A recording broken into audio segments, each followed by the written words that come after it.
Hello friends, a very warm welcome. I am your friend Vikas Bhardwaj और आज हम बात कर रहे हैं science and technology facts.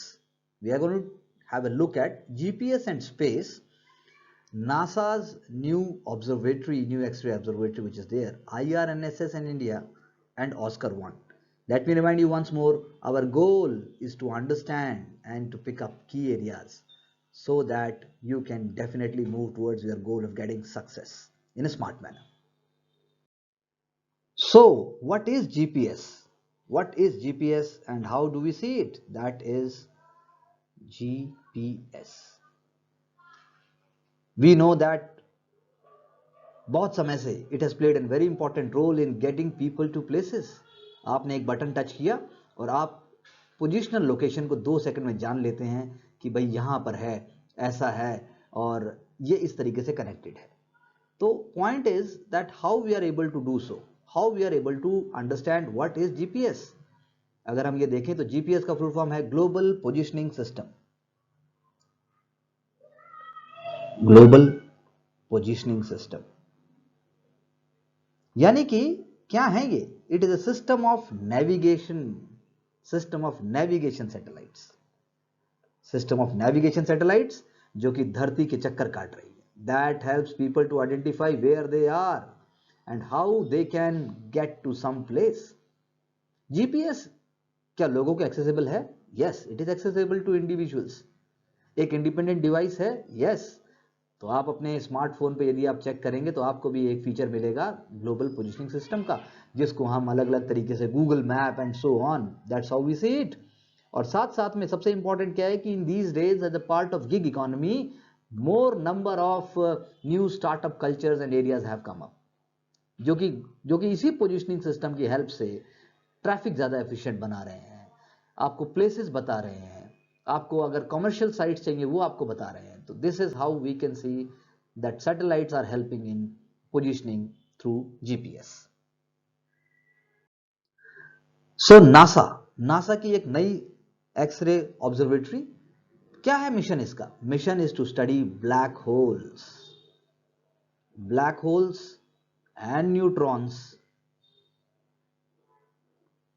Orbit में गई, एक्सप्लोडेड स्टार्स के ऊपर उन्होंने असर डाला, ब्लैक होल्स और अदर जो वायलेंट हाई एनर्जी इवेंट्स हैं उनको अनफोल्ड करने में मदद की। Again I am repeating, it is about black holes and other violent high energy events unfolding in the universe. NASA की न्यू एक्सरे ऑब्जर्वेटरी जिसकी हम बात कर रहे हैं, तो इसको कहते क्या है? I X P E, that's how it is called. Short क्या फॉर्म हुआ इसका? Imaging X ray polarisation explorer. Imaging X ray polarisation explorer. Okay, it is a new advancement. Definitely it is a new advancement. Definitely it is helping in understanding our universe and other phenomena better. So the topic we have taken up till now is GPS and NASA's X-ray observatory. आप और points identify कीजिए और आप हमें help कर सकते हैं समझने में। जब हम बात करते हैं इंडिया की, India is the fourth country in the world, fourth country in the world to have an independent regional navigation satellite system. Regional navigation satellite system, IRNSS, Indian regional navigation satellite system, जिसको recognise किसने किया? IMO ने। IMO has recognized it. IMO का full form check कीजिए। And it is part of world wide radio navigation.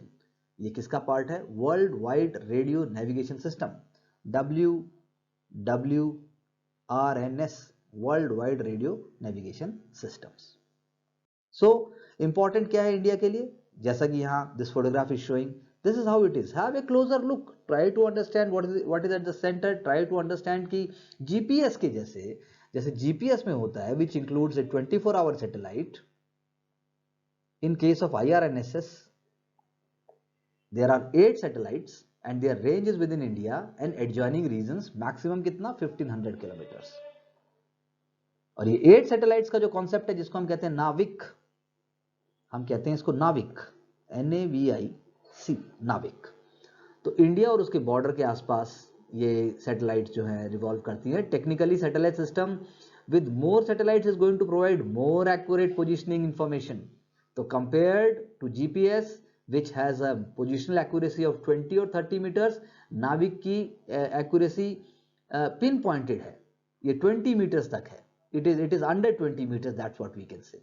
GPS की भी ज़्यादा है लेकिन नाविक की within 20 meters है।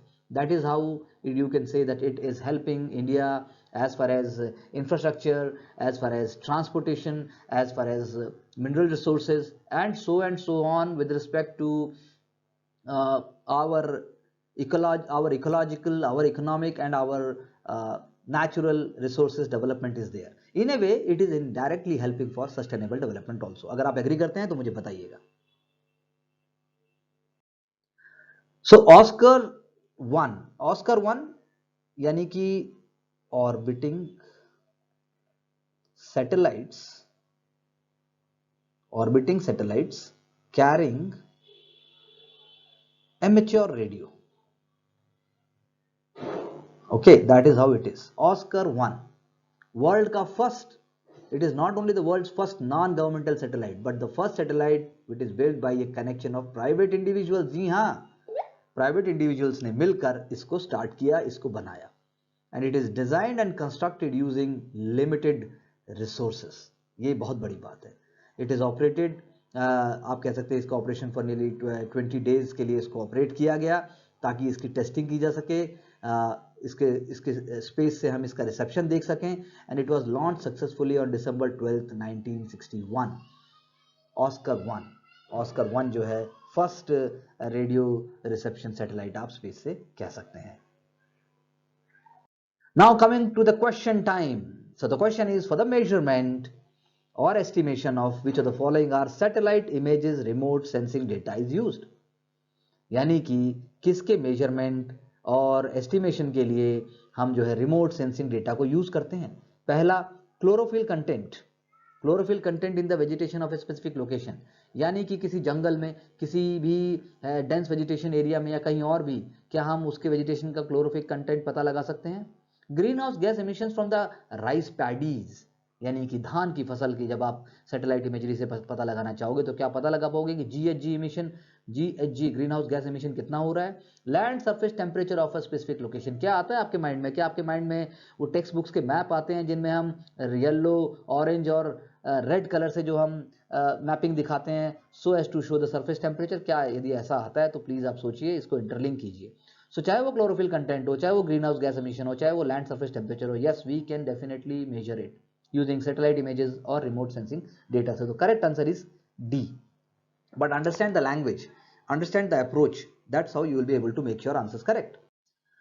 So chlorophyll content हमने बिल्कुल सही कहा, wavelength होती है, it is reflected wavelength energy from the earth using algorithms and it convert into chlorophyll concentration। ऐसा हम करते हैं। सैटेलाइट जो है टेम्परेचर डायरेक्टली मेजर नहीं करती हैं, वो मेजर एक वेवलेंथ के हिसाब से करती हैं, उसको मैथमेटिकली इन्वर्जन किया जाता है। यहाँ पर मैंने एक आपको दो टेक्निकल लेकिन एक डायग्राम दिखाने की कोशिश की है। And for any doubts, for any clarity, you can always get back to me. So thank you very much for your understanding, for your time, and for making sure that you are moving towards in the right direction, because in the era of consumerism it is very important to be cautious and honest at the same time and to take responsibility for your own efforts in the right direction. Thank you very much. Wishing all you all the best. Looking forward to you in the next video.